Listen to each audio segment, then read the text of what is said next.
Aloha, I'm Congresswoman Tulsi Gabbard, and I am Hindu. I am Hindu. I am Hindu. I am Hindu American. Hindu. Hindu. Hindu. Hindu. आज यदि हम किसी से कहें कि मैं सनातन धर्म का हूँ, तो वह कहेगा कि हाँ, तुम मूर्तियों की पूजा करते हो, तुम्हारे मल्टीपल गॉड्स हैं। ऐसी 2-4 बातें बताकर वह सनातन धर्म की व्याख्या करेगा। लेकिन क्या वह सनातन धर्म का मूल अर्थ बता पा रहा है? तो इसका उत्तर है बिल्कुल भी नहीं, क्योंकि सनातन धर्म यानी वह शाश्वत सत्य जिस पर कोई साइंटिस्ट बार बार रिसर्च करे, कोई दूसरे ग्रह पर रहने वाला भी खोज करे, कोई एलियंस भी रिसर्च करे कि यह दुनिया किसने बनाई और इस जगत का आखिरी सत्य क्या है, तो उसे भी वही उत्तर मिलना चाहिए जो सनातन धर्म में बताया गया है। उसमें कोई भी बदलाव नहीं आना चाहिए। जैसे कि पानी किससे बना है, यह रिसर्च चाहे कोई मनुष्य करे या एलियंस, उसे उत्तर यही मिलेगा कि हाइड्रोजन के 2 और ऑक्सीजन की 1 अणु से पानी बना है। फिर चाहे वह अपनी भाषा के अनुसार हाइड्रोजन और ऑक्सीजन को कुछ और नाम दे, लेकिन पानी का सत्य नहीं बदलेगा। अक्सर कुछ लोग ये कहते हैं कि धर्म और विज्ञान परस्पर एक दूसरे के विरोधी हैं। खासकर अब्राहमिक रिलीजन्स को लेकर तो ये बात और भी पक्की हो जाती है। जैसे कि पृथ्वी चपटी है और सूर्य पृथ्वी का चक्कर लगाता है, आदि न जाने कितनी ही ऐसी अवैज्ञानिक बातें अब्राहमिक रिलीजन्स की किताबों में भरी पड़ी हैं।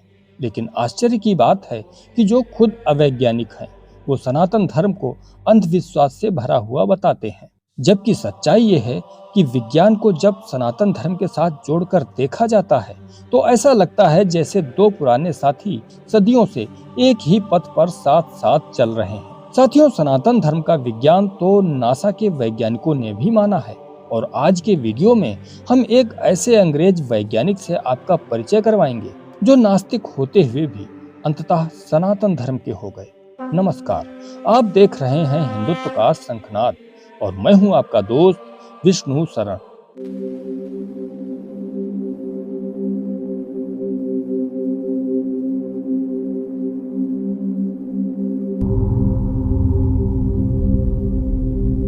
ब्रह्मांड का रहस्य, इसकी विशालता और इसकी अनंतता, इन सभी ने सदियों से मानवता को मोहित किया है। लेकिन क्या आप जानते हैं कि इन गूढ़ सवालों का उत्तर प्राचीन हिंदू धर्म में छिपा हुआ है?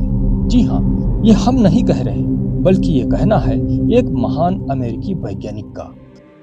The god has 4 hands.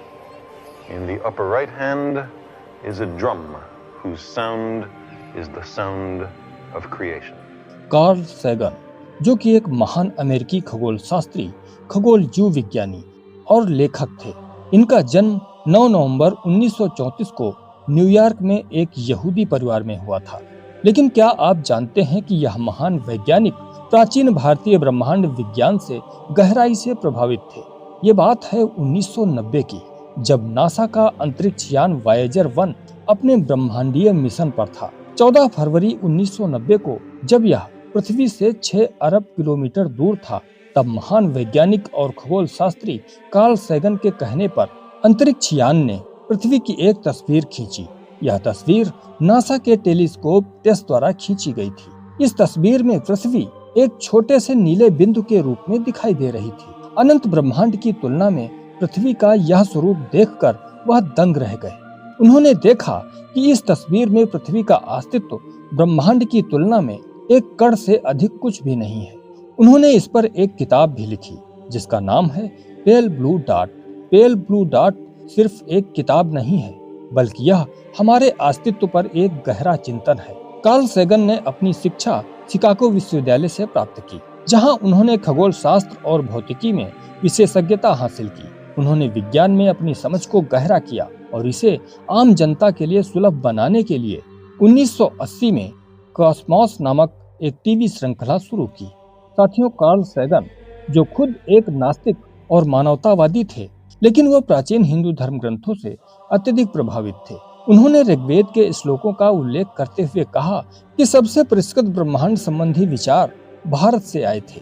उन्होंने बताया कि कैसे हिंदू धर्म ग्रंथों में ब्रह्मांड के गहरे रहस्य छिपे हुए हैं। धारासुरम के प्राचीन चोल मंदिर में स्थापित नटराज मूर्ति का महत्व समझाते हुए उन्होंने बताया कि शिव का ब्रह्मांडीय नृत्य ब्रह्मांड के सृजन और विनाश का प्रतीक है। शिव के 4 हाथों में से एक में डमरू है, जिसकी ध्वनि सृष्टि की शुरुआत का प्रतीक है, और दूसरे में ज्वाला की जीभ है, जो याद दिलाती है कि यह ब्रह्मांड अंततः समाप्त हो जाएगा। कार्ल सैगन ने कहा था कि हिंदू धर्म ही एकमात्र ऐसा धर्म है जो इस विचार को समर्पित है कि ब्रह्मांड कई बार मृत्यु और पुनर्जन्म के चक्र से गुजरता है। यह विचार आधुनिक वैज्ञानिक ब्रह्मांड विज्ञान के साथ अद्भुत समरूपता रखता है। उनका कहना था कि हमें यह जानने का प्रयास करना चाहिए कि क्या हम एक हमेशा फैलते हुए ब्रह्मांड में रहते हैं या फिर अनंत चक्रों के समूह में। उन्होंने कहा कि इसका उत्तर केवल विज्ञान के माध्यम से ही खोजा जा सकता है।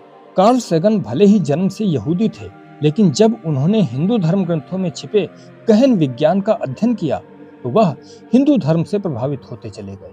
कार्ल सैगन नास्तिक और मानवतावादी होते हुए भी हिंदू धर्म को सबसे प्राचीन और वैज्ञानिक धर्म मानते थे। कार्ल सैगन केवल एक खगोल शास्त्री नहीं थे, वे विज्ञान और दर्शन के गहरे चिंतक भी थे।